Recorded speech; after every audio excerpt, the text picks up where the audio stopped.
नंदकिशोर पाटिल, प्राचार्य मानव सेवा paramedical college. इस कॉलेज में योगा और नेचुरोपैथी के बहुत सारे कोर्स किए जाते हैं। अलग अलग यूनिवर्सिटी के अलग अलग परिषद के कोर्स होते हैं। तो आज हम देखने जा रहे हैं योग नेचुरोपैथी का एक कोर्स है DNYS। ये कोर्स आज हम देखने जा रहे हैं DNYS। अभी DNYS का फुल फॉर्म मैं आपको पहले बताता हूं। DNYS का फुल फॉर्म होता है diploma in naturopathy and yogic science. Diploma in naturopathy and yogic science ये कोर्स है। ये होता है अखिल भारतीय प्राकृतिक चिकित्सा परिषद से। अखिल भारतीय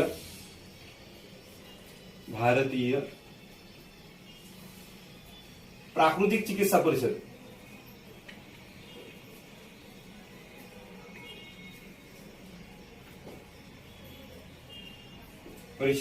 दिल्ली की ओर से। ये परिषद जो है महात्मा गांधी और राष्ट्रपिता महात्मा गांधी और इनके साथ विनोबा जी भावे, इन्होंने मिलकर ये परिषद स्थापन किया था कि जो लोग हैं गरीब, इंडिया के जो लोग हैं गरीब है और इनका जो खर्चा है, जो हेल्थ पर जो खर्चा होता है वो कम करने के हिसाब से मट्टी पानी से इलाज होना चाहिए, इसलिए फिर ये परिषद स्थापन किया था। और इसके बाद परिषद स्थापन करने के बाद ये परिषद ने शुरू किया। ये कोर्स शुरू करने के बाद ये कोर्स को लोगों तक पहुंचने के लिए इन्होंने अलग अलग जगहों पे कॉलेजेस दिए थे और ये कोर्स आगे रन हुआ। तो अभी ये कोर्स करने के बाद ये कोर्स की मैं पूरी जानकारी आपको दूंगा। ये कोर्स है 3.5 साल का, ये 3.5 ईयर। तो 3.5 साल का ये कोर्स है। ये 3.5 साल में 3 साल होता है एकेडमिक और 6 महीने का होता है इंटर्नशिप। तो 6 महीने का इंटर्नशिप होता है और एकेडमिक होता है। इसमें एकेडमिक में 3 बार एग्जाम होती है। हर साल दिसंबर या जून में एग्जाम चलती है। आप अगर दिसंबर में एग्जाम देंगे तो हर बार आपके दिसंबर में एग्जाम रहेंगे। जून में अगर आप एग्जाम देंगे तो हर बार जून में आपके एग्जाम रहेंगी।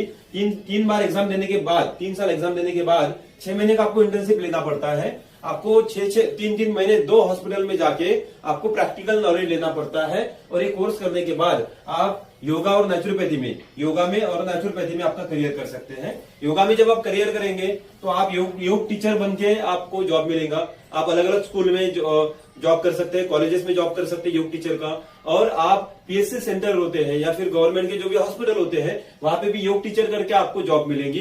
या फिर पतंजलि या फिर अलग अलग संस्थान में भी आप योग टीचर का काम कर सकते हैं। ये करने के बाद आपको अच्छी खासी सैलरी भी मिलती है। और अगर आप इंडिया के बाहर भी जाना चाहते हैं तो योग क्षेत्र में आपको इंडिया के बाहर भी अपॉर्चुनिटी है।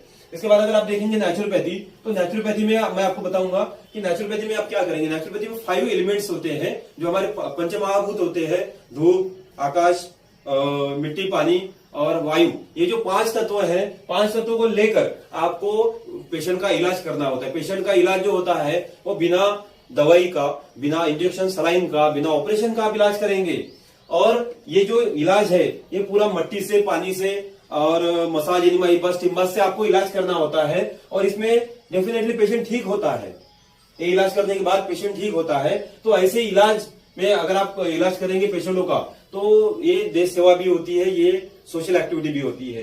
तो ये करके आपको अच्छा खासा सैलरी मिल जाता है। ये कोर्स कंप्लीट करने के बाद डेफिनेटली हमारे यहाँ से 40 से ज्यादा स्टूडेंट ने जॉब पर गए हैं और सभी को हम जॉब देने वाले हैं। पूरे इंडिया में अलग अलग जगहों पे जहाँ पे योग नेचुरोपैथी का सेंटर है वहां पे आपको डेफिनेटली जॉब मिलता है और आपको 15,000 से 25,000 तक आपको सैलरी मिलता है।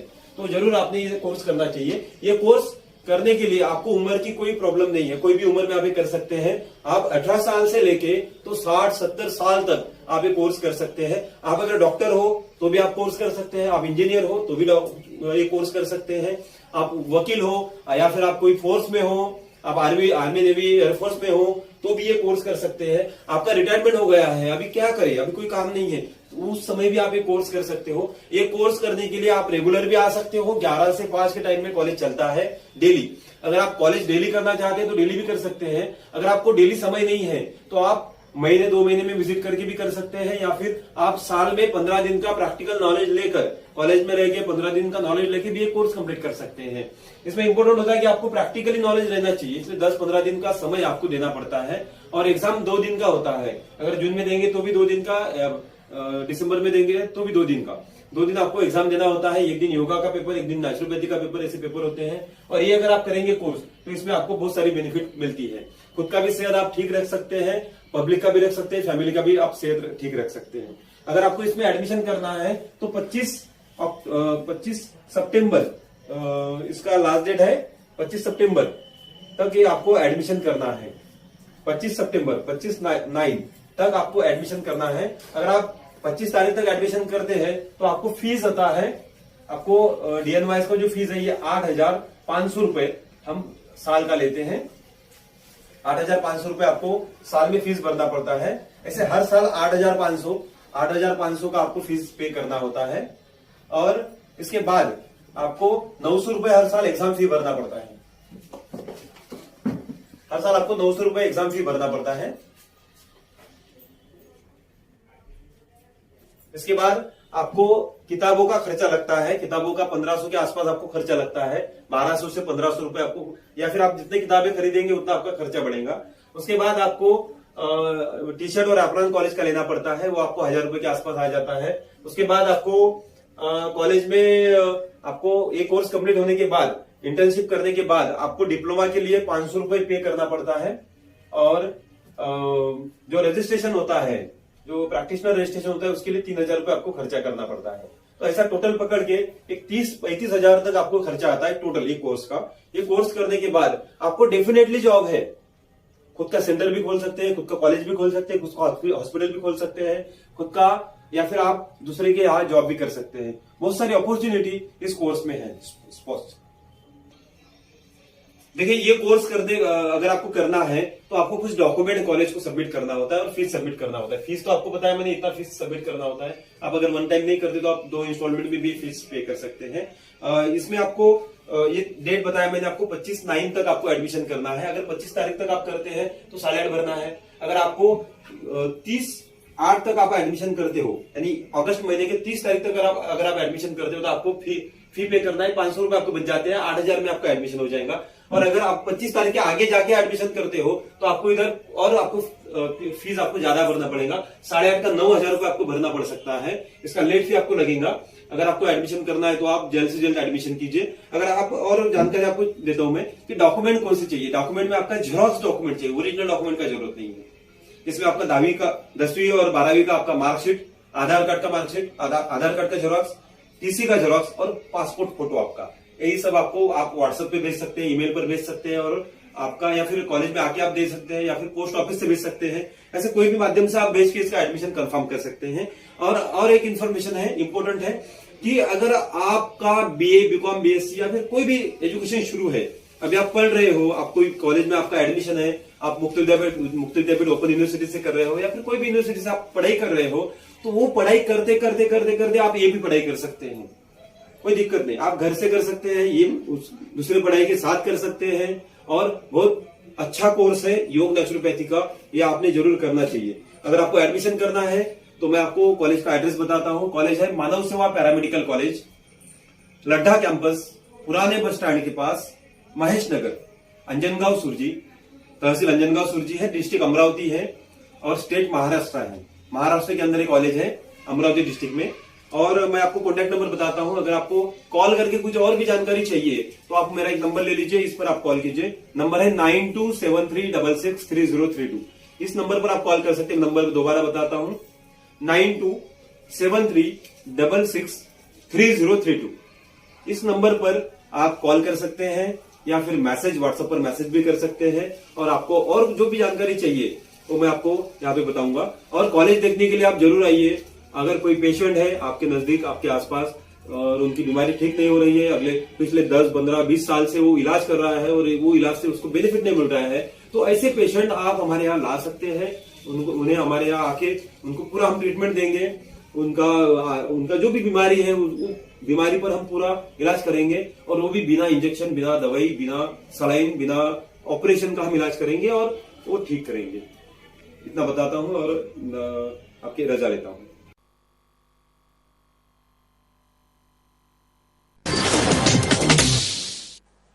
नमस्कार, मी हर्षाली. हॅलो 24 तास या आपल्या खास कार्यक्रमात आपल्या सर्वांचं स्वागत. या कार्यक्रमाच्या माध्यमातून आपण विविध अर्थ, शिक्षण यांसारख्या विषयांवर चर्चा करत असतो आणि आजचा आपला जो विषय आहे तो म्हणजे योग आणि निसर्गोपचार मध्ये करिअरच्या संधी. आणि यावर मार्गदर्शन करण्यासाठी आपल्या सोबत आहे डॉक्टर नंदकिशोर पाटील. डॉक्टर, स्वागत आहे तुमचं. नमस्कार. नमस्कार. डॉक्टर नंदकिशोर पाटील यांच्याबद्दल बोलायचं झालं तर डॉक्टर पाटील हे निसर्गोपचार तज्ज्ञ आहेत. त्यांचं शिक्षण हे निसर्गोपचार मध्ये BNYS, PGDNYS, योगामध्ये MA योगा, पत्रकारितामध्ये BJMC झालेलं आहे. त्यांनी वेगवेगळे 21 विषयांवर पुस्तकं देखील लिहिलेली आहेत. तसेच ते शाळा व महाविद्यालयात 100 शिष्यवृत्ती योजनांची कार्यशाळा बरेच वर्षांपासून घेत आहेत. आपल्या मूळ गावी अमरावती जिल्ह्यातील अंजनगाव सुरजीमध्ये 2018ला मानव सेवा पॅरामेडिकल कॉलेजची यांनी स्थापना केली आणि आज संपूर्ण भारतातून विद्यार्थी त्यांच्या कॉलेजला योग आणि निसर्गोपचार शिक्षण घ्यायला येतात. नुसतं नशिबावर अवलंबून राहून माणूस कधी आपलं भविष्य घडवू शकत नाही. त्याच्यासाठी कठोर परिश्रमाची सुद्धा गरज असते आणि याचेच मूर्तिमंत उदाहरण म्हणजे डॉक्टर नंदकिशोर पाटील. चला तर आपण विषयाला सुरुवात करूयात आणि अधिक त्यांच्याबद्दल जाणून घेऊयात. त्याचबरोबर मानव सेवा फाउंडेशनच्या प्रवासाबद्दल देखील जाणून घेऊयात. नमस्कार सर, सुरुवातीला तुमचा जीवन प्रवास, तुमच्या जीवनाबद्दल सांगा. मी खूप सर्वसाधारण परिवारातील माझा जन्म आणि त्यामुळे मग शिक्षणासाठी ज्या आलेल्या अडचणी आहेत त्या अडचणीमुळे मला खूप कमी वयात साधारणतः 8व्या वर्गात असतानापासून मी सायकलवर ब्रेड विकण्याचं काम सुरू केलं आणि नंतर मग 10वीत जेव्हा पहिला नंबर माझा आला वर्गातून, तो पहिला क्रमांक आल्यानंतर मग सायन्सला ऍडमिशन घेण्याचं माझं हे होतं, पण ते नाही होऊ शकलं कारण की आर्थिक अडचणी येत असल्यामुळे ब्रेड विकणे, त्यानंतर मग 11वी 12वी या 2 वर्षात मला MCVC घ्यावं लागलं आर्थिक अडचणीमुळे. आणि मग त्या दरम्यान मी 2 वर्ष पान सेंटर चालवलं. 2 वर्ष माझं पान सेंटर होतं अंजनगाव सुरजीच्या जुन्या बस स्टँडला. आणि यानंतर मग 12वी नंतरही MCVC नंतर मला पर्याय होता की मी एका नवीन क्षेत्रात म्हणजे पॉलिटेक्निकला जावं, परंतु त्यातही खर्चाचं बजेट म्हणजे खर्च खूप जास्त असल्यामुळे मला कंपनी जॉईन करावी लागली आर्थिक अडचणीमुळे. आणि मी पुण्यामध्ये, साताऱ्यामध्ये, कोल्हापूरमध्ये, बेळगावमध्ये ठिकाणी सेल्समनचं काम केलं. 1 वर्षभर मी सेल्समन होतो. आणि मग आता आपलं जीवन इथंच कुठेतरी थांबून जाणार म्हणून मग मी परत गावी येऊन BComला ऍडमिशन घेतली आणि 1 वर्ष 2 वर्ष BComच्या वर्षात पूर्ण लक्ष BComकडे दिलं. आणि त्यानंतर मग माझं मार्गदर्शन केंद्र म्हणजे पाटील मार्गदर्शन केंद्र सुरू केलं. त्यामध्ये करिअर संदर्भात संपूर्ण गायडन्स मी मुलांना करायचो, नोकरीचे फॉर्म विकायचो. असं मी 2-3 वर्ष केलं.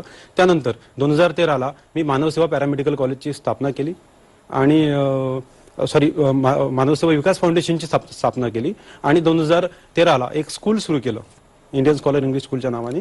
आणि त्यानंतर मग स्कूलमध्येच एक कॉलेज 2018ला सुरू झालं आणि ते कॉलेज आज संपूर्ण भारतातून विद्यार्थी या कॉलेजला येतात आणि भारतातील वेगवेगळ्या विद्यापीठाचे महाराष्ट्रातील वेगवेगळ्या विद्यापीठांचे कोर्स आपण आज एका धर्तीवर, एका अंजनगाव सारख्या तालुकास्तरीय शहरामध्ये आपण हे सर्व एकत्र आणलेले आहेत आणि खूप मोठ्या स्वरूपात आपण विद्यार्थ्यांना योगा आणि निसर्गोपचाराचं नॉलेज देतो, शिक्षण देतो आणि त्यातून त्यांचं करिअर घडवतो.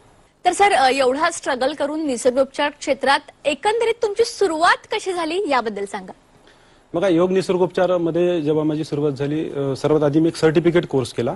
महाराष्ट्र स्टेट बोर्डचा एक कोर्स आहे 1 वर्षाचा, तो मी केला. आणि तो केल्यानंतर मला तशी शिक्षणाची आवड होतीच आधी आणि आपलं सायन्स नाही आणि आपण डॉक्टर नाही बनू शकत किंवा आपण शिक्षक म्हणजे मोठ्या एखाद्या पदावर नाही जाऊ शकत हे जेव्हा समजलं, त्यानंतर मग एक छोटासा कोर्स, सर्टिफिकेट कोर्सची माहिती मिळाली. आणि ती माहिती मिळाल्यानंतर मग एक 3 वर्षाच्या डिप्लोमाबद्दल माहिती मिळाली आणि मग पटापट 2-4 कोर्स मी योग नॅचरोपॅथीचे करून घेतलेत. जवळपास 3-4 वर्षात मी कोर्स कंप्लीट केलेत. आणि कोर्स केल्यानंतर मग जेव्हा मला लक्षात आलं की शिक्षण उपलब्ध आहे परंतु प्रॅक्टिकली नॉलेज खूप कमी दिलं जातं कॉलेजेसमध्ये, मग असं एखादं कॉलेज असावं की ज्यामध्ये मुलांना फुल ट्रेनिंग दिल्या जाईल आणि ते ट्रेनिंग दिल्यानंतर त्यांना करिअरच्याही संधी आपल्या माध्यमातून उपलब्ध होतील. म्हणून मग मी जास्तीत जास्त लक्ष याकडे दिलं आणि एक 2018ला कॉलेजची सुरुवात केली. कॉलेज सुरू करताना सर्वात महत्त्वाचं त्यामध्ये योगा आणि निसर्गोपचार दोन्ही गोष्टीला घेण्यात आलं. आणि योगा निसर्गोपचाराचे अमरावती विद्यापीठाचा कोर्स आहे किंवा वेगवेगळ्या विद्यापीठांचे कोर्स एकत्र आणलेत आणि संपूर्ण नॉलेज विद्यार्थ्यांना देण्याचा हा प्रयत्न आम्ही केला. ओके. आता आपल्या प्रेक्षकांसोबत आपण थोडं बोलूया. तुम्हाला असा प्रश्न पडला असेल की योग आणि निसर्गोपचार नेमका हा काय विषय आहे, तर याबद्दलच आता आपण डॉक्टरांकडून जाणून घेऊयात की त्याबद्दल नेमके काय समज आहेत, काय गैरसमज आहेत. तर डॉक्टर याबद्दल थोडं सांगाल. बघा, योग आणि निसर्गोपचार हे आपलं हे इंडियन पॅथी मधलं एक पॅथी आहे. अशा 5 पॅथी आहेत इंडियन पॅथी. त्यामध्ये आयुर्वेदा, युनानी, सिद्धा, होमिओपॅथी आणि योग नॅचरोपॅथी अशा 5 पॅथी इंडियन पॅथी आहेत. त्यामधली एक आहे योग नॅचरोपॅथी. आणि योग नॅचरोपॅथीचा जेव्हा आपण अभ्यास करतो तेव्हा सर्वात महत्वाचं की यामध्ये औषधी नाही आहे. म्हणजे संकल्पनेमध्ये बऱ्याच विद्यार्थ्यांना किंवा बऱ्याच रुग्णांना पण असंच वाटतं की यामध्ये काही औषध असेल, पण यामध्ये औषधी नाही आहे. आणि यामध्ये आपण आहारच औषधी समजतो. म्हणजे आहार जर आपण व्यवस्थित घेतला तर आपल्याला औषधी घेण्याची गरज पडणार नाही, असा त्याचा एक अर्थ होतो. आणि महत्वाचं की योगामध्ये ऋषीमुनींपासून योगा केला जातो आणि नॅचरोपॅथी पण केला जातं. आपण प्रत्येक भारतातला, जगातला प्रत्येक व्यक्ती नॅचरोपॅथी करतोय, परंतु तो त्याला स्पष्ट ते समज म्हणजे उल्लेखित ते नाही राहत. जसं उदाहरणार्थ की कोविडमध्ये आपण स्टीम घेतला, तो नॅचरोपॅथीचा भाग आहे. आपण रोज सकाळी आंघोळ करतो, हा नॅचरोपॅथीचा भाग आहे. आपण निसर्गाशी जुळून आहो, 5 तत्वाशी जुळून आहो, म्हणजे आपण नॅचरोपॅथी करतोय. आणि जगातला असा कोणता व्यक्ती नाही की तो नॅचरोपॅथीच्या दूर आहे. तो निसर्गाशी धरूनच आहे. निसर्गोपचारामध्ये मिट्टी, पाणी, धूप, हवा, आकाश असे 5 तत्व येतात. मिट्टी तत्व, आकाश तत्व, जल तत्व, अग्नितत्व आणि वायू तत्व असे 5 तत्व येतात. आणि या 5 तत्वावरच आधारित ही पॅथी आहे. म्हणजे एखादा बघा, मानव शरीर हे 5 तत्वांनी बनलेलं आहे. यथा पिंडे तथा ब्रह्मांडे असं म्हटलं जातं. तर जे पिंडी म्हणजे जे आपल्या शरीरात आहे, जेवढं आपल्या शरीरात आहे तेवढंच ब्रह्मांडात आहे. म्हणजे आपल्या शरीरामध्ये 70% पाणी आहे, तसंच ब्रह्मांडामध्ये 70% पाणी आहे. असं पूर्ण आपण त्याचं समाविष्ट करू शकतो. मग त्यामध्ये mud therapy, hydrotherapy, chromotherapy, massage, enema, हिब्बा, स्टिंबात असे सगळे बऱ्याच प्रकारचे थेरपी यामध्ये येतात. आणि हे करून आपण रुग्णांचा आजार बऱ्यापैकी चांगला करू शकतो, त्याला रोगातून बरं करू शकतो. आणि माझ्या संकल्पनेमध्ये तर मी स्पष्ट सांगणार की रोग येईपर्यंत आपण करतो काय, एखादा आजार आपल्या शरीराला येईपर्यंत आपण केलं काय. आजार आलाच नाही पाहिजे यासाठी काहीतरी प्रयोग केला पाहिजे. आणि ते प्रयोग म्हणजेच दिनचर्या. आपली दिनचर्या जी चुकीची होत आहे त्यामुळेच आपले हे रोगराई आपल्या शरीरामध्ये वाढत आहे किंवा रोगराईचे प्रमाण वाढत आहे. म्हणून दिनचर्या आपली व्यवस्थित केली पाहिजे. रात्री उशिरा झोपणे, सकाळी उशिरा उठणे, रात्री 2-2, 3-3 वाजेपर्यंत काही विद्यार्थी अभ्यास करतात, तो चुकीची पद्धत आहे. रात्री 9-10 पर्यंत झोपलं पाहिजे आणि सकाळी 5 वाजता उठून आपला पुन्हा अभ्यास सुरू करायचा.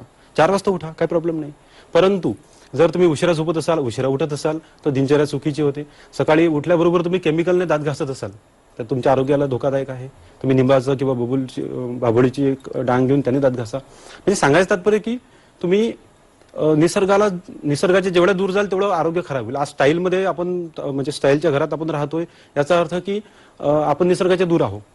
आज जर तुम्ही मातीच्या घरात असाल तर तुमचं पाठदुखी, मानदुखी, कंबरदुखी होणार नाही, डोकं दुखणार नाही. जर मातीशी संपर्क तुमचा असेल तर मातीत खूप सारे गुणधर्म आहेत. प्रत्येक आजारावर माती हे काम करते. एकही असा आजार नाही की त्या आजारामध्ये माती काम करणार नाही. प्रत्येक आजारामध्ये मातीचा गुणधर्म आहे. माती आजाराला बरं करू शकते. ओके. आता सर, मानसेवा कॉलेजमध्ये कोणते कोणते कोर्स उपलब्ध आहेत त्याविषयी थोडं प्रेक्षकांना सांगा. बघा, योग मानवसेवा पॅरामेडिकल कॉलेजमध्ये योगा आणि निसर्गोपचाराचे खूप सारे कोर्स उपलब्ध आहेत.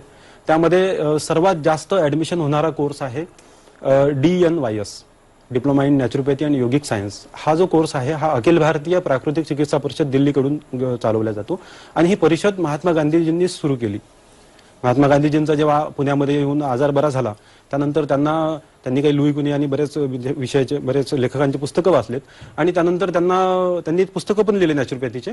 आणि पुण्याजवळ त्यांनी नॅचरोपॅथीचं एक आश्रम सुरू केलं उरळी कांचनला. तर महात्मा गांधीजींनी जे परिषद स्थापन केली ते त्यांचं काम पुढं विनोबा भावे, बाळकोबा भावे हे चालवायचे. आणि त्यांचं जे कार्य आहे त्या कार्यातून त्यांनी जे परिषद स्थापन केली, जे कौन्सिल स्थापन केली, त्या कौन्सिलद्वारे हा कोर्स चालवला जातो. त्याचं नाव आहे DNYS. भारतात सर्वात जास्त DNYS चे विद्यार्थी आज आहेत. आणि हा कोर्स करून विद्यार्थी आपलं करिअर करू शकतात, एक आपलं क्लिनिक उघडू शकतात, गव्हर्नमेंट किंवा प्रायव्हेट जॉबसाठी अप्लाय करू शकतात. अशा खूप साऱ्या संधी विद्यार्थ्यांना यामध्ये मिळतात. आता यामध्ये जर तुम्ही पाहिलं तर वयाची अट नाही. माझ्याकडे बरेच असे विद्यार्थी आहेत की जे रिटायरमेंट झाल्यानंतर माझ्याकडे आलेत आणि कोर्स करत आहेत. काही असे विद्यार्थी आहेत की ज्यांचं पोलीस डिपार्टमेंटला आहेत आणि माझा कोर्स सुरू आहे. काही असे आहेत, धुळ्याचे एक विद्यार्थी आहेत माझे की जे सध्या गव्हर्नमेंट वकील आहेत, वकिली सुरू आहे, सोबत कोर्स आहे. म्हणजे करस्पॉन्डन्स हा करता येतो, रेग्युलर पण करता येतो, करस्पॉन्डन्स पण करता येतो.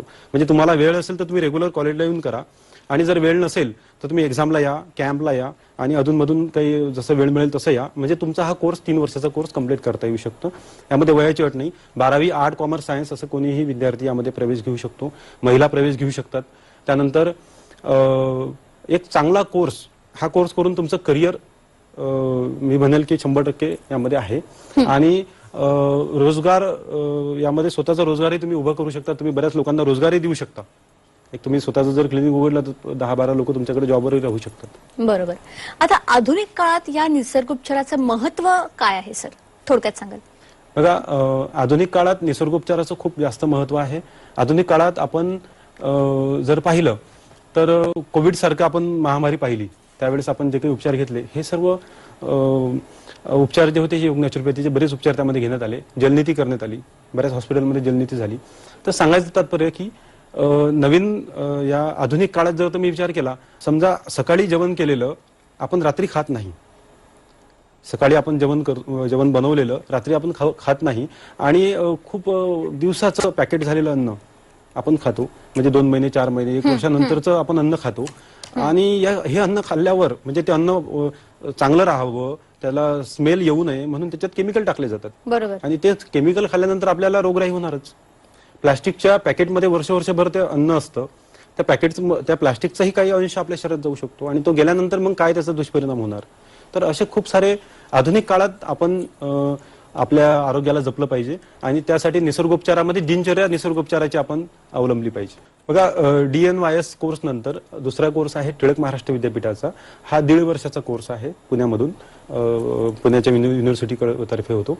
आणि हा जो कोर्स आहे हा 12वी नंतर आर्ट, कॉमर्स, सायन्स कोणीही विद्यार्थी करू शकतो.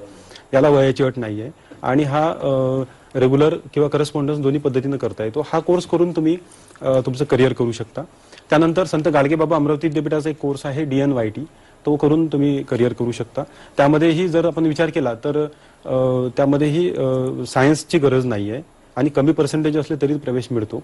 त्यानंतर जर आपण पाहिलं तर CNYT कोर्स आहे, जो 1 वर्षाचा आहे. 10वीवरच तो कोर्स आहे, 12वीची गरज नाही. आणखी एक कोर्स आहे CENY, की जो आम्ही स्कीममध्ये बऱ्याचदा फ्रीमध्ये चालवतो, आणि तो फक्त 6 महिन्याचा कोर्स आहे. आणि तो करून तुम्ही या क्षेत्रात थेरपी म्हणून काम करू शकता भविष्यात. त्यासोबतच संत गाडगेबाबा अमरावती विद्यापीठाचा एक PG कोर्स आहे, PG डिप्लोमा, PG DNYS, हा तुम्ही अमरावती विद्यापीठात जाऊन करू शकता. सोबतच BNYS कोर्स आहे, की जो आपण त्याला 12वी सायन्स लागतं, आणि तो कोर्स करून आपण 5.5 वर्षाचा कोर्स आहे, तो करून आपण आपलं करिअर करू शकता. असे बरेच कोर्स योग नॅचरोपॅथीचे यामध्ये आहेत. MA योगा आहे, MA योगा करून, BA योगा करून आपण योग आणि नॅचरोपॅथी या क्षेत्रात काम करू शकता. ओके. आता आधुनिक काळात निसर्गोपचाराचं महत्व थोडक्यात सांगाल? आधुनिक काळात जर तुम्ही पाहिलं तर आधुनिक काळाची आपली जे लाईफस्टाईल आहे ते खूप बदललेली आहे. आणि लाईफस्टाईल जर आपण याच लाईफस्टाईलमध्ये राहिलो तर पूर्ण भारतात रोगराई आजही जर पाहिलं तर प्रत्येक घरात एक आजार आहे. आणि तो आजार जर आपल्याला कमी करायचा असेल तर सर्वात महत्त्वाचं की आपली दिनचर्या बदलवली पाहिजे, आणि क्लिन्झिंग करत गेलं पाहिजे. आपल्या शरीरात खूप घाण साचलेली असते, आणि ते घाण जे आहे ते घाण साफ करायच्या दृष्टीने पंचकर्म आहे, षटकर्म आहे, हे करून तुम्ही तुमच्या शरीराला साफ करू शकता. जसं आपल्या गाडीला आपण सर्व्हिसिंग करतो तशासारखंच आपल्या शरीराला सर्व्हिसिंग करणं ही तेवढंच गरजेचं असतं. हे करून आपण आपलं करिअर, आपलं आरोग्य चांगलं ठेवू शकता. आणि जर तुम्ही पाहिलं तर जसं मी तुम्हाला सांगितलं की फूड जे आपण खातो, आपण जे बऱ्याच दिवसापासून, बऱ्याच महिन्यांपासून, बऱ्याच वर्षापासून पॅकेट केलेलं अन्न असतं, आणि ते आपण खातो. आज आपल्या घरी बनवलेलं अन्न हे आपण संध्याकाळी खात नाही.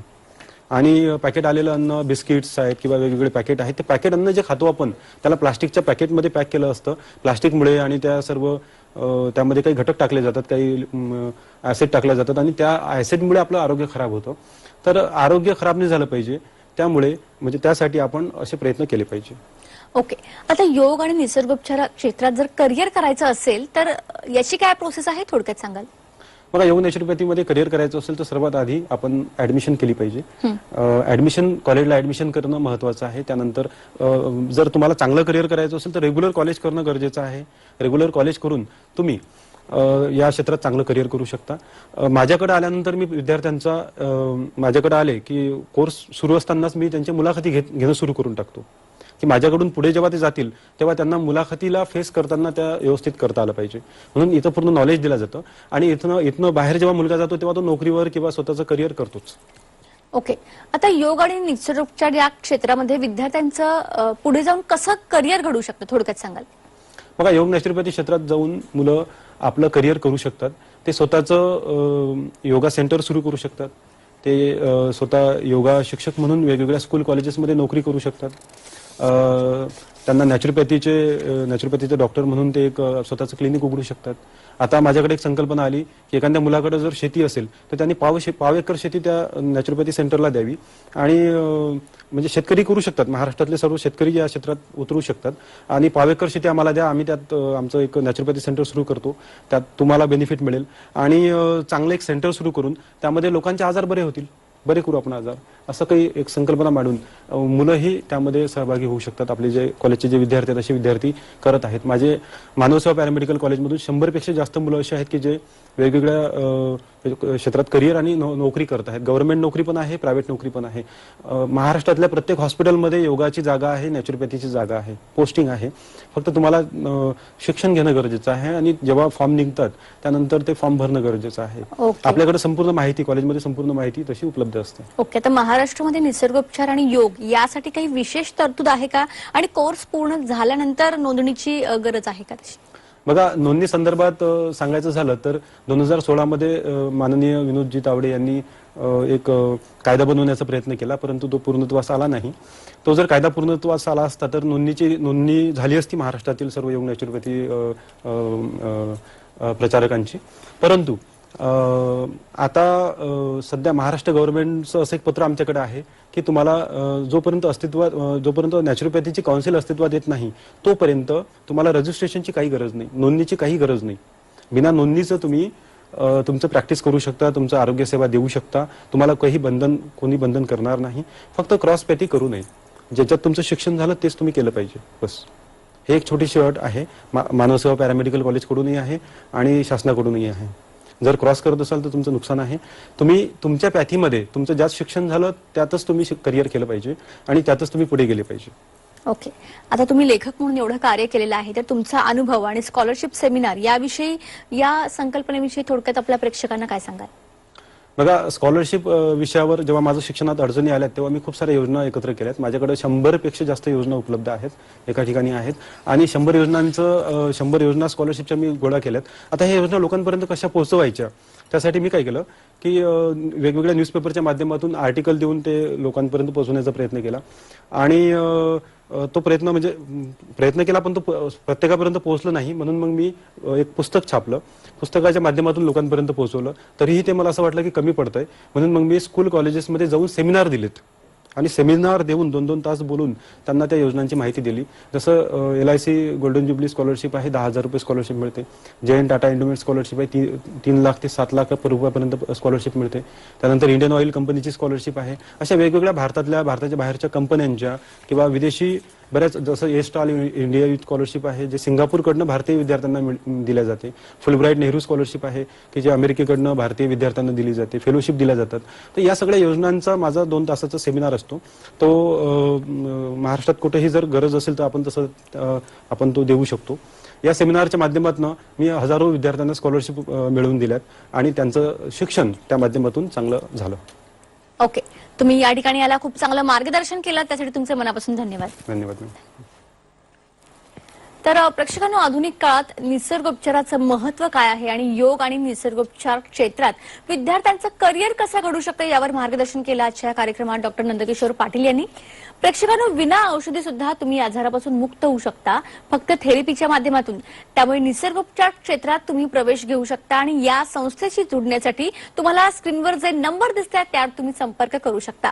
कार्यक्रमात आता वेळ झाली इथेच थांबण्याची. ताज्या बातम्यांकरिता पाहत रहा C24 तास.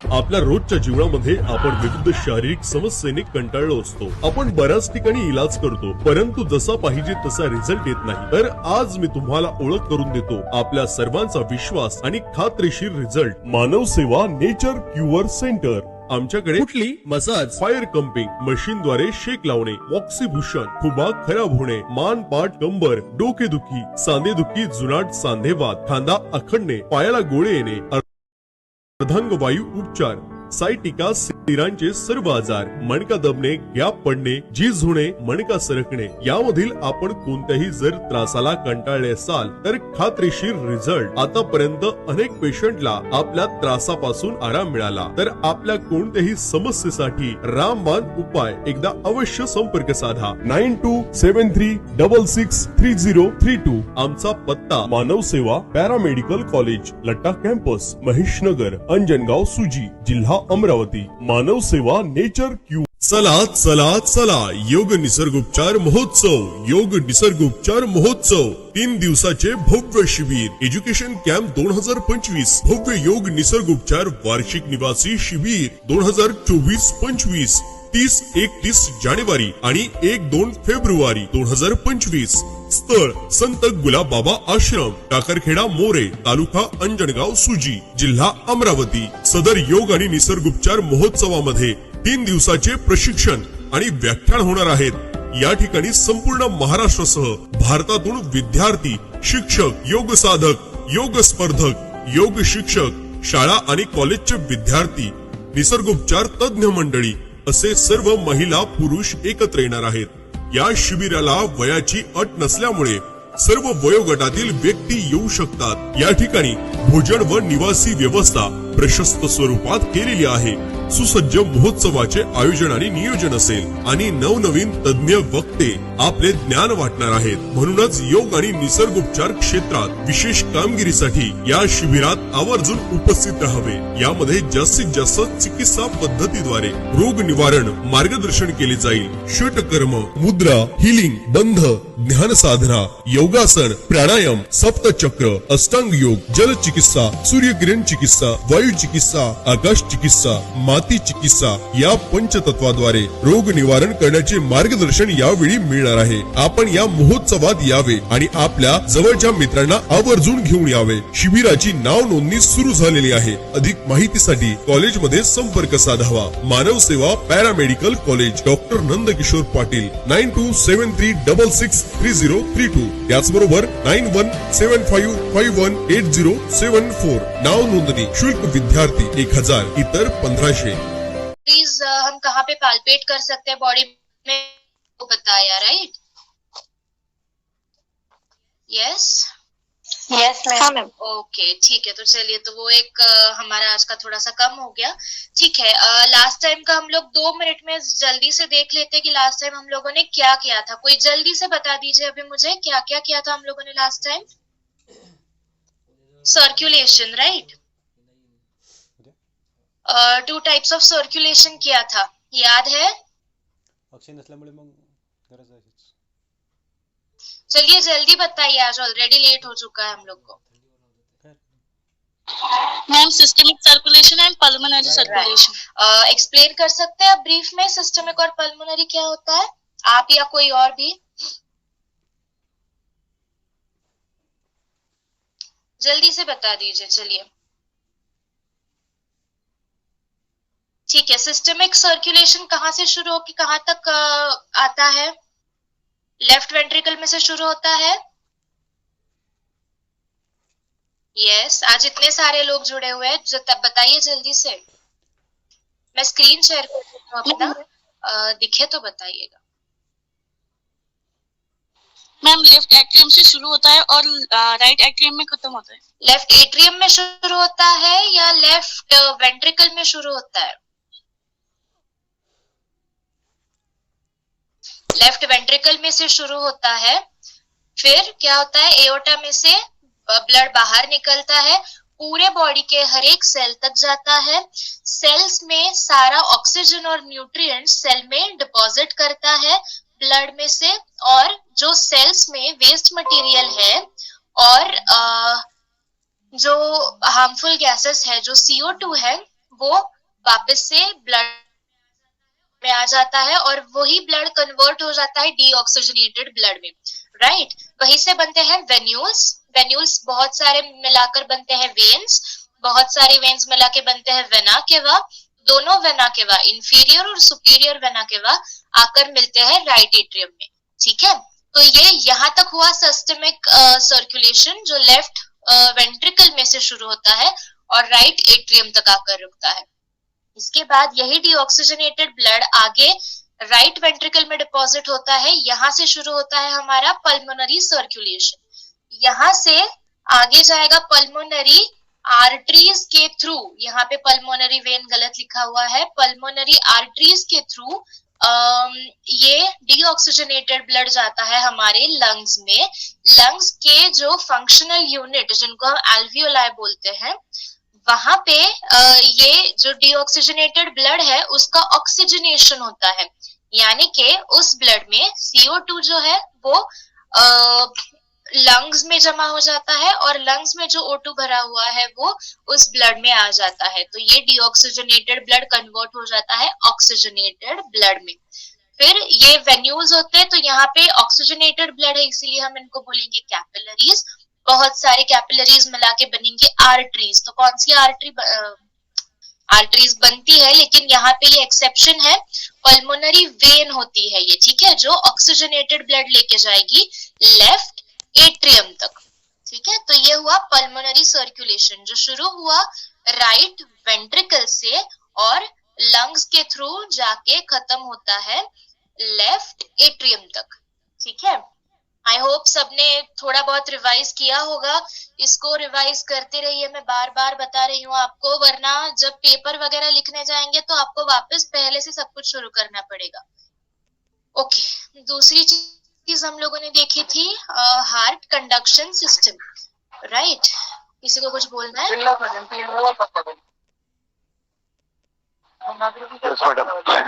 मैडम वहीं पे लंग में ही अपना ब्लड फिल्टर होता है ना अपने? ब्लड, हाँ जी, ब्लड फिल्टर होता है, ब्लड फिल्टर होता है। मतलब वहाँ पे ऑक्सीजनेटेड ब्लड होने से वहाँ पे ऑक्सीमोग्लोबिन तैयार होता है ना, वहाँ पे ऑक्सीमोग्लोबिन यानी शुद्ध रक्त होता है ना? राइट राइट राइट, ओके, ठीक है। तो आगे हमने देखा हार्ट कंडक्शन सिस्टम। तो पूरा कंडक्शन पाथवे हम लोगों ने देखा था। कोई बता पाएगा पाथवे? यहाँ पे सामने आपके फोटो भी है, तो आप देख देख के भी बता सकते हैं आसानी से। बताएगा कोई जल्दी से?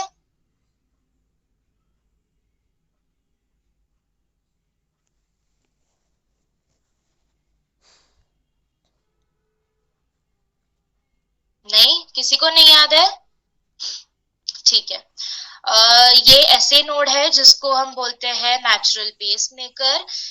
ऐसे नोड में से इम्पल्सेस सारे शुरू होते हैं। इम्पल्स बनते हैं यानी कि क्या, इलेक्ट्रिकल सिग्नल्स होते हैं जो हमारे पूरे हार्ट तक पहुंचते हैं, और हार्ट बीटिंग जो होता है, हार्ट का बीट जिसको हम बोलते हैं, तो वो होता है इस इम्पल्स की वजह से। तो ये इम्पल्सेस अगर ठीक से नहीं आगे तक पहुंचते हैं तो हमारे हार्ट बीट्स में प्रॉब्लम आता है, ठीक है।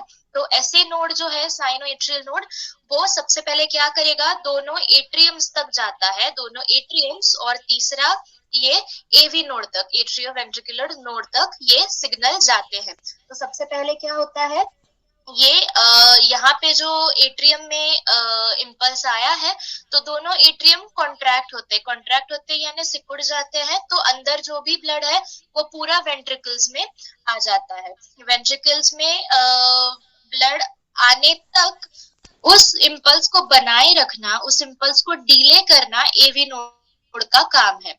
तो एवी नोड तब तक अपने पास इम्पल्स वहीं तक रखेगा, अपने पास रखेगा, तब तक एट्रियम में से सारा ब्लड वेंट्रिकल्स में नहीं पहुंच जाता है, ठीक है। इसके बाद आगे हमने देखा कि एवी नोड में से बंडल ऑफ हिस में जाता है इम्पल्स। उसके दो ब्रांचेस है, राइट एंड लेफ्ट, दोनों रिस्पेक्टिव वेंट्रिकल्स तक जाते हैं। एक जो राइट बंडल ब्रांच है वो जाएगा राइट वेंट्रिकल तक in the form of Purkinje fibres. ये जो आगे छोटे छोटे फाइबर्स जाते हैं उनको हम बोलते हैं पोर्किंजे फाइबर्स। तो ये दोनों वेंट्रिकल्स तक पहुंचते हैं और दोनों वेंट्रिकल्स को आगे कॉन्ट्रैक्ट करने का काम पोर्किंजे फाइबर्स से जो इम्पल्सेस जाते हैं उनका होता है। ठीक है, तो ये शॉर्ट में मैंने कंडक्शन पाथवे भी आपको बता दिया है। तो यही हम लोगों ने दो मेजर लास्ट टाइम देखे थे सिस्टम्स। अब आगे हम जाएंगे कार्डियक साइकिल में। आई होप ये सब कुछ क्लियर है। अगर किसी को कोई प्रॉब्लम है तो आप आगे पूछ सकते हैं। ठीक है, ओके। तो कार्डियक साइकिल, तो कार्डियक साइकिल यानी क्या कि हमारे एक हार्ट बीट होने में कौन सी इवेंट्स होती है, ये हमें कार्डियक साइकिल में पता चलता है। मतलब हमारे हार्ट को एक बार बीट होने में क्या क्या इवेंट्स आते हैं, क्या क्या चीजें होती है जो मिलाकर बनता है एक हार्ट बीट, ये आता है कार्डियक साइकिल में। इसका डेफिनेशन अगर मेडिकली हम लोग डेफिनेशन देखें तो उसको बोलेंगे कि the sequence of coordinated events in heart during each beat. एक बीट में जो भी सारे इवेंट्स होते हैं, जो कोऑर्डिनेटेड इवेंट्स होते हैं, उनका सीक्वेंशियल प्रोसेस जो है उसको हम बोलते हैं कार्डियक साइकिल। तो अब कार्डियक साइकिल, अब एक बीट हमें पता है कि हमारा हार्ट रेट जिसको हम बोलते हैं, मतलब एक मिनट में कितनी बार हमारा हार्ट बीट करता है। तो कोई बता सकता है कितनी बार हार्ट बीट होता है हमारा एक मिनट में? 72 टाइम्स। राइट। एक एवरेज 70 to 75 हम बोलते हैं पर मिनट हमारा हार्ट बीट होता है। ऑलराइट, तो अगर एक मिनट में इतनी बार हार्ट बीट होगा तो एक बीट को बहुत कम टाइम लगता है। ओके, सिर्फ 0.8 सेकेंड्स में एक हार्ट बीट हमारा कंप्लीट होता है। ठीक है, तो अब इसमें इस हर एक हार्ट बीट में दो चीजें होती है, एक कॉन्ट्रैक्शन और एक रिलैक्सेशन। दोनों मतलब एट्रियम का और वेंट्रिकल्स का कॉन्ट्रैक्शन भी होता है और रिलैक्सेशन भी होता है। तो अब मेडिकली अगर हम लोग देखें टर्मिनोलॉजी, तो कॉन्ट्रैक्शन यानी कि सिस्टोल, यहाँ पे आप देख सकते हैं सिस्टोल और डायस्टोल लिखा हुआ है। हम लोग काफी बार सुनते भी है सिस्टोलिक प्रेशर, डायस्टोलिक प्रेशर। तो इसका मतलब क्या होता है? सिस्टोल यानी कि कॉन्ट्रैक्शन। तो अगर एट्रियल सिस्टोल है तो एट्रियम का कॉन्ट्रैक्शन, और वेंट्रिकुलर सिस्टोल है तो वेंट्रिकल्स का कॉन्ट्रैक्शन, वेंट्रिकल्स का सिकुड़ना। और डायस्टोल यानी कि रिलैक्स होना यानी कि वो एक्सपांड होगा। कॉन्ट्रैक्ट के अपोजिट इज रिलैक्सेशन, तो उसको हम बोलते हैं डायस्टोल। तो बेसिकली एक हार्ट बीट में दो चीजें मेन होती है, systole and diastole, that is contraction and relaxation. अब जब कॉन्ट्रैक्शन हमारा हो रहा है तो ओके फाइन, ठीक है। तो जो कॉन्ट्रैक्शन और डायलेटेशन होता है, दोनों चीजें कॉन्ट्रैक्शन एंड रिलैक्सेशन, वो दोनों एट्रियम और वेंट्रिकुलर दोनों चीजों के होते हैं। एट्रियम का भी होता है, वेंट्रिकल्स का भी होता है। इसीलिए कार्डियक साइकिल को दो फेजेस में डिवाइड किया जाता है, एक है एट्रियल फेज और एक वेंट्रिकुलर फेज। जब एट्रियम का सिस्टोल या डायस्टोल यानी कि जब एट्रियम या तो कॉन्ट्रैक्ट हो रहा है या तो डायलेट हो रहा है, रिलैक्स हो रहा है, तो उसको हम बोलेंगे एट्रियल फेज। और जब वेंट्रिकल्स का कॉन्ट्रैक्शन या रिलैक्सेशन हो रहा है तो उस प्रोसेस को हम बोलते हैं वेंट्रिकुलर फेज। ठीक है, ओके। तो अब आगे चलेंगे हम लोग। इसके स्टेजेस होते हैं जिसमें हमारा पूरा एक हार्ट बीट काम करता है। ठीक है, अब यहाँ पे आप देख रहे हैं कि यहाँ पे 1 2 3 4 5 ऐसे 6 स्टेजेस दिखाए गए हैं। तो ये हमारे सिर्फ हमें हमारे समझ में आई इसके लिए 6 यहाँ पे दिखाए गए हैं। लेकिन जब हमें लिखना है, जब पेपर में लिखते हैं या मतलब क्या बोलते हैं, मेडिकली जो डिफरेंशिएशन कार्डियक साइकिल का हुआ है वो 4 स्टेजेस में जनरली देखा जाता है। तो सबसे पहला स्टेज जो है उसको बोलते हैं आइसोमेट्रिक या आइसोवॉल्यूमेट्रिक रिलैक्सेशन। ठीक है, यानी कि रिलैक्सेशन होता है दोनों चेम्बर्स का। यहाँ पे आप देख सकते हैं रिलैक्सेशन हुआ है, इसीलिए यहाँ पे एट्रियम में सबसे पहले दोनों वेना केवा में से ब्लड आया हुआ है। ठीक है, इसके बाद आगे तो बेसिकली इस स्टेज में सिर्फ इतना होता है कि आइसोवॉल्यूमेट्रिक रिलैक्सेशन। जब रिलैक्स्ड है चेम्बर्स तो हमारा जो ब्लड है दोनों तरफ से आने वाला डीऑक्सीजनेटेड ब्लड भी और ऑक्सीजनेटेड ब्लड भी वो हमारे हार्ट के अंदर आ रहा है। ठीक है, तो यहाँ पे जिस तरह से वेनस इनपुट आ रहा है, यानी कि वेन्स में जो डीऑक्सीजनेटेड ब्लड है वो हमारे एट्रियम में आ रहा है, उसी तरह से हमारे लेफ्ट एट्रियम में भी पल्मोनरी वेन्स के थ्रू ऑक्सीजनेटेड ब्लड आ रहा है। ठीक है, ओके, सो आई होप ये क्लियर हो गया है। ध्यान से सुनिए, मैं थोड़ा धीरे धीरे बताती हूँ, कंफ्यूजिंग लग सकता है लेकिन बहुत इजी है। ओके, ठीक है। देन सेकंड जो है जिसको हम बोलते हैं इनफ्लो। ओके, एक काम करिए, let us not go into this, एक आपको कंफ्यूज करेगा। मैं आपको इस वाले डायग्राम पे बताती हूँ अच्छे से। ठीक है, ओके, तो पहला हम लोगों ने देख लिया कि डायस्टोल होता है, रिलैक्सेशन होता है जिसमें दोनों राइट एट्रियम में और लेफ्ट एट्रियम में ब्लड अंदर आता है। Second is inflow. इनफ्लो इस स्टेज का नाम है। तो इसमें क्या होता है, एट्रियम में ब्लड जो भर चुका है वो अब हमें वेंट्रिकल्स में लाना है। ऑफ कोर्स एट्रियम में से वेंट्रिकल में आएगा ब्लड, तो इसके लिए एट्रियल सिस्टोल यानी कि एट्रियम का, दोनों एट्रियम का कॉन्ट्रैक्शन होता है। दोनों एट्रियम का जब कॉन्ट्रैक्शन होगा तो मिट्रल वाल्व और ट्राइकस्पिड वाल्व पे प्रेशर बनेगा, दोनों वाल्व्स खुलेंगे, एट्रियम में जो भी ब्लड है वो दोनों रिस्पेक्टिव वेंट्रिकल्स में आता है। ठीक है, तो ये हुआ हमारा सेकेंड स्टेज। थर्ड स्टेज जो है उसको बोला जाता है आइसोमेट्रिक कॉन्ट्रैक्शन। जैसे पहले आइसोमेट्रिक रिलैक्सेशन हुआ, वैसे थर्ड स्टेज है आइसोमेट्रिक कॉन्ट्रैक्शन। अब आइसोमेट्रिक कॉन्ट्रैक्शन में क्या होगा, अब देखिए पहले इसमें सारा ब्लड हार्ट में आया, दोनों एट्रियम में। दूसरे स्टेज में आगे गया वो ब्लड वेंट्रिकल्स में। अब इसके आगे ऑब्वियसली क्या होने वाला है कि अगर वेंट्रिकल्स में ब्लड है तो वो बाहर पंप होने वाला है। तो थर्ड इसी तरह से आपको ध्यान रखना है, इसी तरह से आपको याद रहेगा कि एग्जैक्टली कहाँ, कब और क्या हो रहा है। ठीक है, तो जब वेंट्रिकल्स में ब्लड भर गया है तो ये जो दोनों वाल्व्स होते हैं, एओर्टा का और पल्मोनरी आर्टरी का जो वाल्व होगा, जिसको हम पल्मोनिक वाल्व और एओर्टिक वाल्व बोलते हैं, उस पे प्रेशर बनेगा, वो वाल्व्स खुलेंगे और राइट वेंट्रिकल में से ब्लड ऊपर जाएगा पल्मोनरी आर्टरी में, और लेफ्ट वेंट्रिकल में से जो ब्लड है वो जाएगा हमारे एओर्टा में।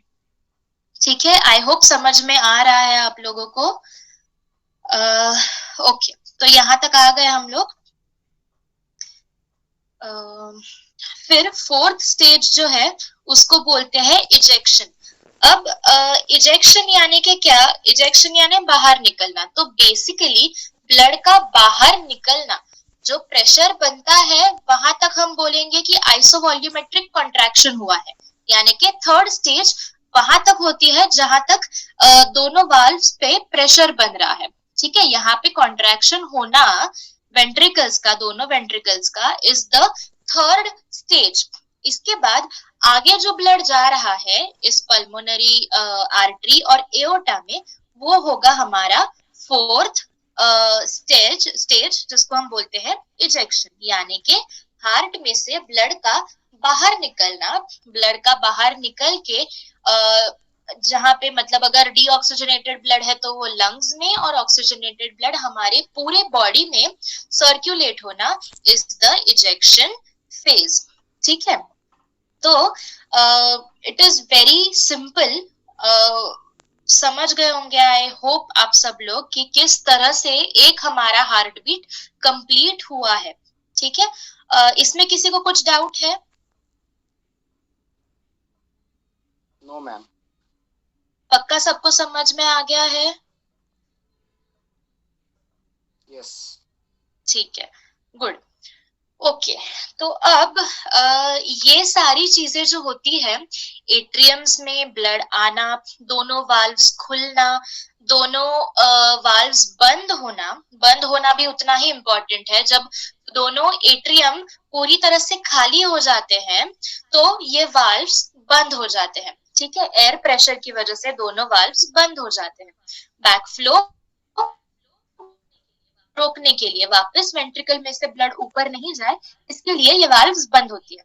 तो ये वाल्व्स का बंद होना, ये जो आवाज आती है उसको हम बोलते हैं फर्स्ट हार्ट साउंड। ठीक है, तो जो हमें स्टेथोस्कोप में से सुनाई देता है, that is this first sound. Tricuspid valve और मिट्रल वाल्व का बंद होना is our first heart sound.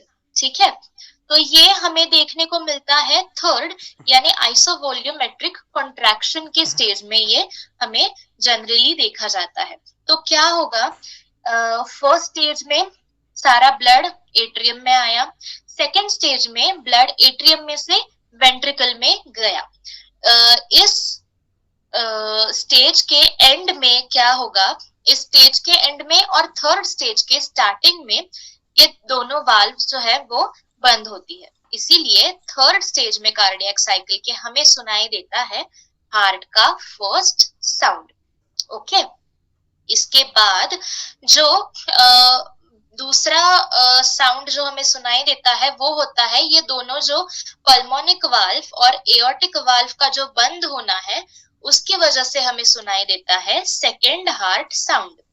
ठीक है, तो ये कब होगा, ये हमारे फोर्थ स्टेज में हमें देखने को मिलता है, जब दोनों वेंट्रिकल्स खाली हो जाते हैं, यानी कि कॉन्ट्रैक्ट करके वो पूरा ब्लड जब दोनों आर्टरी मतलब एओर्टा और पल्मोनरी आर्टरी में जब पहुंच जाता है, तो अगेन एयर प्रेशर की वजह से दोनों जो ये वाल्व्स हैं ये बंद होती है बैक फ्लो अवॉइड करने के लिए। ठीक है, यानी कि एओर्टा और ये आर्टरी में से वापस से ब्लड पीछे नहीं आए, इसके लिए ये आर्टरीज झट से बंद हो जाती है, तो जल्दी बंद होती है, इसीलिए इसका साउंड अलग से हमें सुनाई देता है। तो this is the second heart sound. अब हार्ट साउंड्स में हम और थोड़ा अच्छे से जानते हैं कि हार्ट साउंड्स में एग्जैक्टली क्या होता है, कैसे होता है। तो बेसिकली अभी हमने देखा कि हार्ट साउंड मैकेनिकल एक्टिविटी, ये जो वाल्व्स का बंद होना है उसकी वजह से हमें हमारे जो नॉर्मल हार्ट साउंड्स है वो सुनाई देते हैं। इसके अलावा कुछ पैथोलॉजिकल हार्ट साउंड जिसको हम लोग बोल सकते हैं, जो नॉर्मल कंडीशन में सुनाई नहीं देते, वो होते हैं ब्लड फ्लो। जो चेम्बर्स में जो ब्लड फ्लो होता है अगर कम ज्यादा हो जाता है या बैक फ्लो हो रहा होता है, तो उसकी वजह से हमें कुछ साउंड्स सुनाई देते हैं। तो ये सब कुछ आप पैथोलॉजी में पढ़ेंगे। अभी हम लोग नॉर्मली हार्ट साउंड्स किस तरह से जनरेट होते हैं और क्या क्या होता है वो अभी हम लोग देख लेते हैं। तो first heart sound, okay, so basically 4 sounds होते हैं जो नॉर्मल हमारे हार्ट में जनरेट होते हैं। ठीक है, तो सबसे 2 पहले जो होते हैं first heart sound and second heart sound, वो हमें सबसे प्रोमिनेंटली स्टेथोस्कोप में सुनाई देते हैं। ठीक है, तो आपको पता होगा, ये आपने पहले भी पढ़ा होगा, तो फर्स्ट और सेकंड साउंड उसको बोलते हैं लब एंड डब, LUBB लब, DUBB डब। तो आवाज उसका उस हिसाब से आता है। ये आगे देखते हैं हम लोग और अच्छे से। थर्ड साउंड और फोर्थ साउंड जो है, तो थर्ड साउंड बहुत माइल्ड होता है और वो हमें सुनाई देता नहीं है स्टेथोस्कोप में। ठीक है, और फोर्थ साउंड जो है वो it is almost inaudible.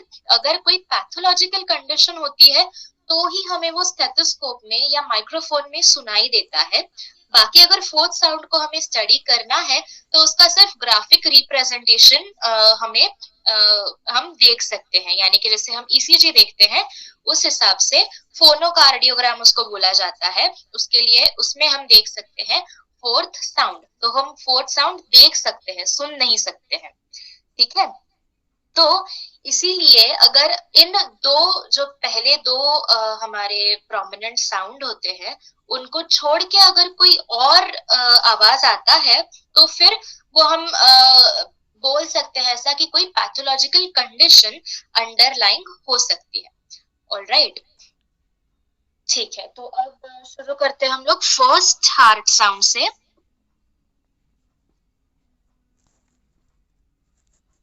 Okay, तो फर्स्ट हार्ट साउंड हमने देखा कि हमें third stage of cardiac cycle में देखने को मिलता है, यानी सुनने को मिलता है, दैट इज आइसोमेट्रिक कॉन्ट्रैक्शन। देखिए ये इम्पोर्टेंट है, हार्ट साउंड्स का जो पूरा शॉर्ट नोट आता है वो काफी इम्पोर्टेंट है, बहुत पूछा जाता है अच्छे से, तो और बहुत इजी है याद रखने में भी और समझने में भी, तो इसको अच्छे से पढ़िए, अच्छे से समझिए, तो आपके वो मार्क्स जो होते हैं वो इजीली मिल जाते हैं इससे। ऑलराइट, तो फर्स्ट हार्ट साउंड हमें सुनने को मिलता है during isometric contraction and early ejection, ठीक है। तो थर्ड जो स्टेज है उसमें हमें ये साउंड सुनने को मिलता है। साउंड हमने देखा कि कॉज क्या है इस साउंड का, सडन एंड साइमल्टेनियस क्लोजर। दोनों जो मिट्रल वाल्व और ट्राइकास्पिड वाल्व है उनका सडनली बंद होना, एयर प्रेशर की वजह से एकदम से बंद होना, और दोनों का साथ में बंद होना। ये साथ में बंद होना इज इम्पोर्टेंट, अगर साथ में बंद नहीं होते हैं तो ये एक साउंड हमें दो साउंड जैसे सुनाई देगा, यानी कि पहले एक वाल्व क्लोज हुई और बाद में दूसरी वाल्व क्लोज हुई, तो ये एक साउंड नहीं सुनाई देगा, हमें दो साउंड सुनाई देंगे। अगर दो साउंड सुनाई देते हैं तो ये पैथोलॉजिकल कंडीशन है। इसीलिए जब भी हम लिखेंगे ये या जब भी पूछा जाता है तो ये बताना इम्पोर्टेंट है कि कॉज साउंड का, फर्स्ट हार्ट साउंड का कॉज जो है that is due to sudden and simultaneous closure of the atrioventricular valves, that is tricuspid and mitral valve. Simultaneous is important, ठीक है। तो लब, जैसे मैंने बोला कि इसका रिप्रेजेंट, जैसे हम इसको लिखते हैं, अगर लिखना है तो इसको LUBB लब ऐसे बोला जाता है और लिखा जाता है। ओके, इसको एक साउंड हमें सुनाई देता है सिर्फ 0.10 to 0.17 सेकेंड्स के लिए। देखिए ये कुछ ऐसे पॉइंट्स है ना, ये अगर आप लिखते हैं और अगर वाइवा में भी आपको पूछा जाता है तो ये अगर आप बता देंगे तो आपको समझ में आ गया है और आपको पता है क्या है एग्जैक्टली इसमें, ये सामने वाले को पता चल जाता है। इसीलिए ये इम्पोर्टेंट पॉइंट्स है, इनको ध्यान रखिए। इनके नोट्स में आपको भेजूंगी आगे, लेकिन ध्यान रखिएगा ये सारी चीजें लिखना और बताना।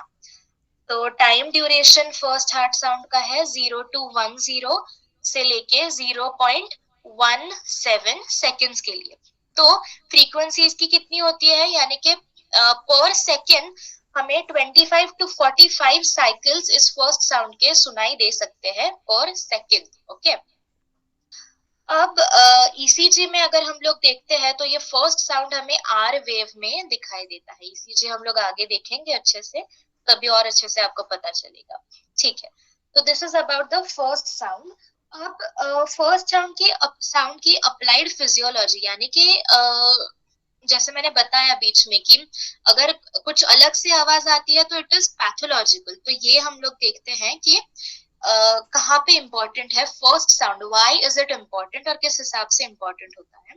तो फर्स्ट चीज होती है कि स्प्लिट होना, दोनों साउंड जो है वो स्प्लिट होते हैं, जिसको बोलते हैं रीडुप्लीकेशन ऑफ फर्स्ट साउंड। यानी कि जब दोनों वाल्व्स ट्राइकास्पिड और मिट्रल वाल्व जब साथ में बंद नहीं होते, जैसे मैंने अभी बताया, तो हमें ये थोड़ा सा अलग साउंड सुनाई देता है। पहले एक वाल्व क्लोज हुई फिर दूसरी वाल्व क्लोज हुई, ऐसे हमें दो डिस्टिंक्ट साउंड सुनाई देते हैं। तो ये किसी भी नॉर्मल कंडीशन में ये हमें देखने को नहीं मिलता है। तो अगर ऐसा कुछ होता है तो हमें क्या पता चलता है उससे कि या तो कोई स्टेनोसिस हुआ है, यानी कि कैल्सिफिकेशन हुआ है किसी एक वाल्व का, या तो ट्राइकस्पिड या तो मिट्रल, या तो फिर एएसडी यानी हार्ट में होल है जिसे हम बोलते हैं एट्रियो सेप्टल डिफेक्ट, उसकी वजह से ये चीज देखने को मिलती है। ठीक है,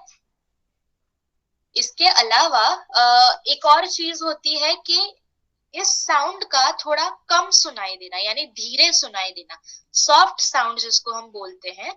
अगर सॉफ्ट साउंड सुनाई देता है तो उसपे हम बोल सकते हैं कि या तो लो ब्लड प्रेशर हो सकता है, सीवियरली लो ब्लड प्रेशर, या तो हार्ट फेलियर है, या हो सकता है कि हार्ट फेल होने को है, यानी कि हार्ट अटैक हो रहा है या हार्ट अटैक हो चुका है।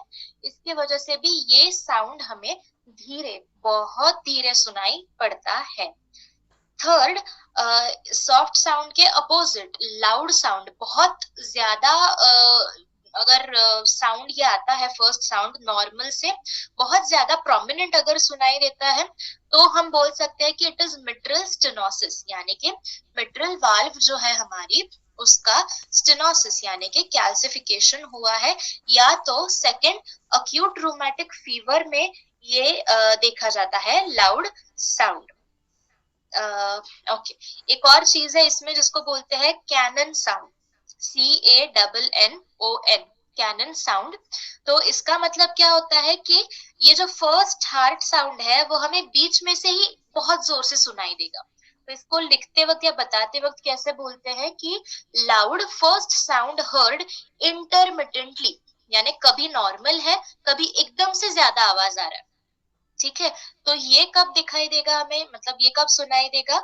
एक अगर वेंट्रिकुलर टैकीकार्डिया यानी क्या, बहुत फास्ट बीट होना हार्ट का, तो अगर ये हो रहा है वेंट्रिकुलर टैकीकार्डिया तो हमें ये कैनन साउंड सुनाई पड़ सकता है, या तो फिर कंप्लीट एट्रियोवेंट्रिकुलर ब्लॉक। अभी ये सब कुछ क्या है वो पैथोलॉजी में हम लोग सीखेंगे कि एग्जैक्टली इन सारे प्रॉब्लम्स में क्या दिखाई देता है, लेकिन ये आपको ध्यान रखना जरूरी है कि हमें, ठीक है, हमें पता है कि साउंड ऐसे ऐसे सुनाई देते हैं, लेकिन अगर साउंड अलग से सुनाई दे रहे हैं, अगर अभी आप चलो बाकी पैथोलॉजी पढ़ने से पहले अगर आप किसी पेशेंट के सामने आ जाते हैं जिसका अलग से कुछ आवाज आ रहा है, तो आपको पता होना चाहिए कि एग्जैक्टली तो नहीं, लेकिन ये चीजें हो सकती है, यानी कि प्रोविजनल डायग्नोसिस आप उस हिसाब से कर सकते हैं। तो हम सिर्फ साउंड सुन के, साउंड कहाँ कौन सी इंटेंसिटी में कम है या ज्यादा है, सिर्फ उतना सुन के भी प्रोविजनल डायग्नोसिस दे सकते हैं।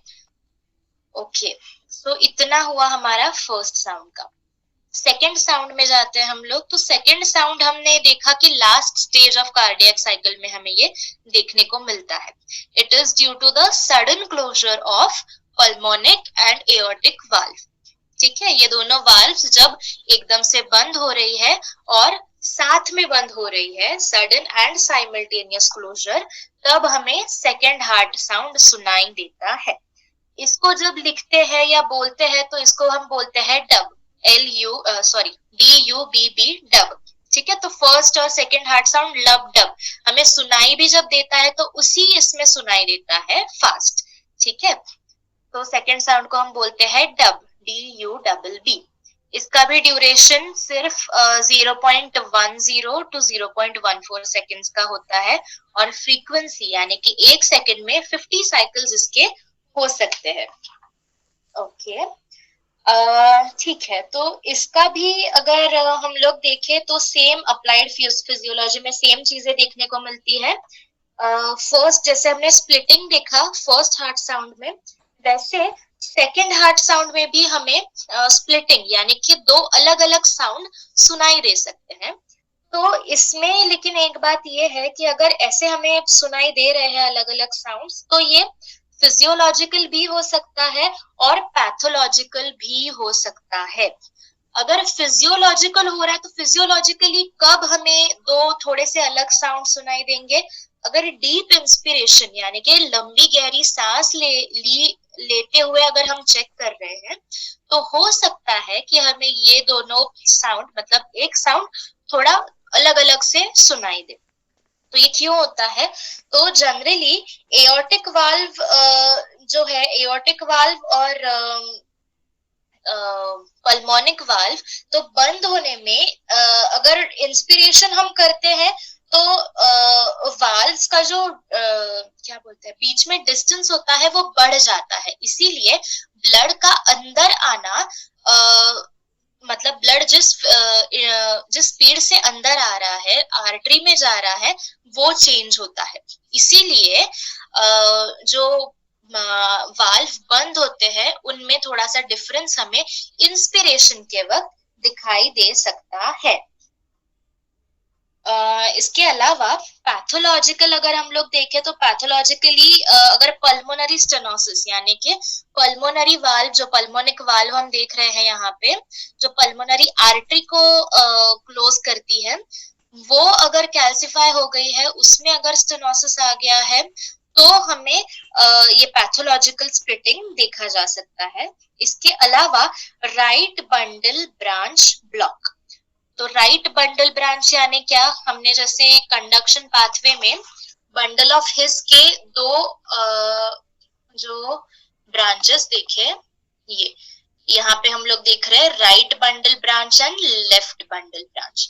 अगर राइट बंडल ब्रांच मतलब राइट वेंट्रिकल को कॉन्ट्रैक्ट करने वाली अगर नर्व फाइबर्स ब्लॉक हो जाते हैं तो क्या होगा? राइट वेंट्रिकल ऑब्वियसली कॉन्ट्रैक्ट अच्छे से नहीं होगा, बराबर। तो अगर ये बात होती है तो क्या होगा? अगर कॉन्ट्रैक्ट ये कम होगा तो जिस हिसाब से ब्लड फ्लो होना चाहिए, जिस प्रेशर में ब्लड फ्लो आगे जाना चाहिए, वो ठीक से होगा नहीं। अगर वो ठीक से होगा नहीं तो ब्लड को ऊपर जाने में यानी कि ब्लड को पल्मोनरी आर्टरी में जाने के लिए टाइम ज्यादा लगेगा। अगर टाइम ज्यादा लगेगा तो पल्मोनरी वाल्व जो है, पल्मोनिक वाल्व जो है, उसको बंद होने में टाइम लगेगा। इसीलिए दो साउंड्स हमें अलग अलग से सुनाई देंगे। आई होप समझ में आ गया ये आप लोगों को। अगर नहीं समझ में आया तो लास्ट में एक बार वापस पूछिए, मैं वापस बताऊंगी, ठीक है? ओके, तो ये हुआ हमारा splitting of second sound. Second applied physiology में हम देखेंगे कि लाउड साउंड, अगर हमें सेकंड साउंड अगर लाउड सुनाई दे रहा है तो वो होता है during systemic hypertension. Systemic hypertension और कोआर्क्टेशन यानी कि नैरोइंग। अगर एओर्टा, हमारी जो ये एओर्टा है वो अगर छोटी हो जाती है यानी कि नैरो, यानी कि प्लाक अगर अंदर जम गया है और उसका ल्यूमेन, जो हमने देखा था पहले कि ल्यूमेन अंदर की जो हॉलो स्पेस है वो अगर कम हो जाती है तो ये दूसरा साउंड हमें लाउड सुनाई दे सकता है। कहाँ कब लाउड सुनाई देता है? Systemic hypertension. सिस्टेमिक हाइपरटेंशन यानी कि क्या? सिस्टेमिक सर्कुलेशन हमने देखा, तो उसी मतलब उस सर्किट में, सिस्टेमिक सर्कुलेशन के सर्किट में अगर ब्लड प्रेशर उसी इसमें ज्यादा बढ़ रहा है तो हम उसको बोलते हैं सिस्टेमिक हाइपरटेंशन। ओके, तो अगर सिस्टेमिक हाइपरटेंशन होता है या कोएक्टेशन यानी कि नैरोइंग ऑफ एओर्टा अगर होता है तो हम बोले तो जो सेकेंड साउंड हमें सुनाई देता है वो लाउड होगा, ठीक है? इसके अलावा सॉफ्ट साउंड, अगर सॉफ्ट साउंड हमें सुनाई दे रहा है यानी कि सेकेंड हार्ट साउंड अगर धीरे, बहुत धीरे सुनाई दे रहा है तो इसका मतलब है कि हार्ट फेलियर है या हार्ट फेलियर होने वाला है, ठीक है? तो ये आप जितना पढ़ेंगे उतना आपको अच्छे से याद रहेगा, जितना पढ़ेंगे उतना आपको समझ में आएगा। और अगर समझ में आता है कि एग्जैक्टली कहाँ पे क्या और किस तरह से हो रहा है तो आपको ध्यान रखने में, याद रखने में ये चीजें बहुत इजी पड़ेंगी, ठीक है? तो ये हुए हमारे दोनों हार्ट साउंड्स। अब थर्ड हार्ट साउंड को देखते हैं हम लोग। तो थर्ड हार्ट साउंड जो है वो बिल्कुल लो पिच्ड साउंड होता है, बहुत धीरे आता है ये साउंड। तो हमें सुना सुनाई देता नहीं है जनरली स्टेथोस्कोप में से, सिर्फ माइक्रोफोन यूज करके हमें ये सुनाई देता है। तो कॉज क्या है, किस वजह से ये थर्ड हार्ट साउंड हमें सुनाई देता है? तो एट्रियम में से वेंट्रिकल में ब्लड का जाना, तो ये जो फ्लो होता है, जैसे नदी का आवाज आता है, पानी के बहने का आवाज जो आता है, सेम वो आवाज होता है थर्ड साउंड, यानी कि एट्रियम में से वेंट्रिकल में ब्लड का फ्लो जो होता है उसकी वजह से जो थोड़ा बहुत साउंड होता है क्रिएट, उसको बोला जाता है हमारा थर्ड हार्ट साउंड। तो ये देखा जाता है रैपिड फिलिंग पीरियड, यानी कि जो हमारा सेकेंड स्टेज है, हमने देखी जो सेकेंड स्टेज है, उसमें हमें ये देखने को मिलता है, यानी सुनने को मिलता है। लेकिन सिर्फ माइक्रोफोन अगर यूज करे तो हमें ये सुनाई देता है, नॉर्मल स्टेथोस्कोप में थर्ड साउंड हमें सुनाई नहीं देता। ठीक है, मतलब अगर नॉर्मल कंडीशंस है तो हमें ये थर्ड साउंड सुनाई नहीं देगा।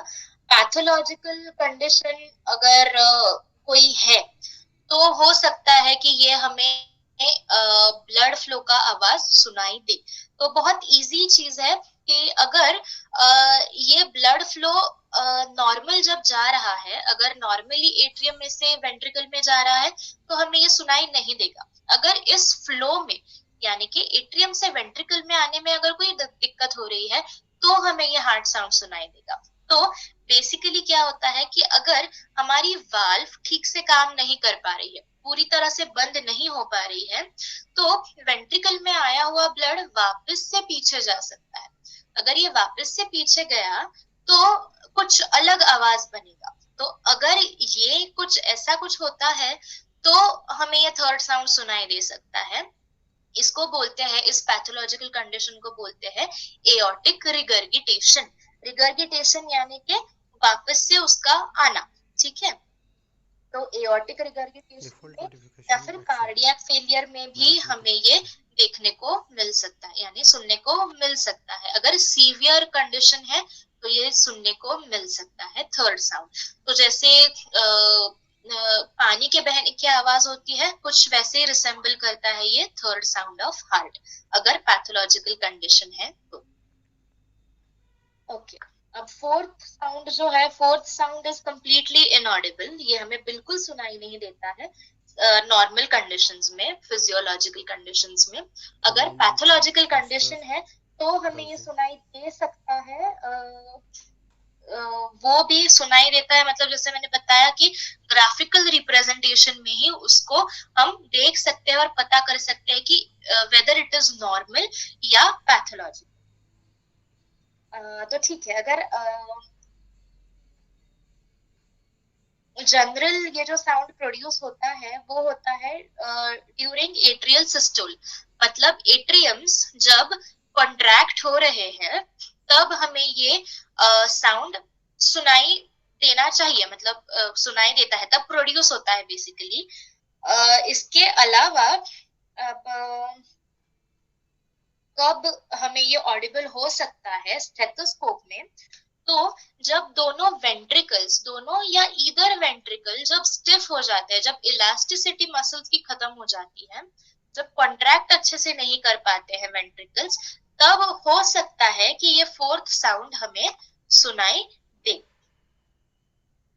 इसके अलावा अगर वेंट्रिकुलर हाइपरट्रॉफी है, हाइपरट्रॉफी यानी कि वेंट्रिकल्स नॉर्मल साइज से बड़े हुए हैं, एक्सपांड हो जाते हैं बहुत लोड आने की वजह से, तो इसको हम बोलते हैं हाइपरट्रॉफी। इसका एक्चुअल डेफिनेशन वगैरह वो सब पैथोलॉजी में आता है।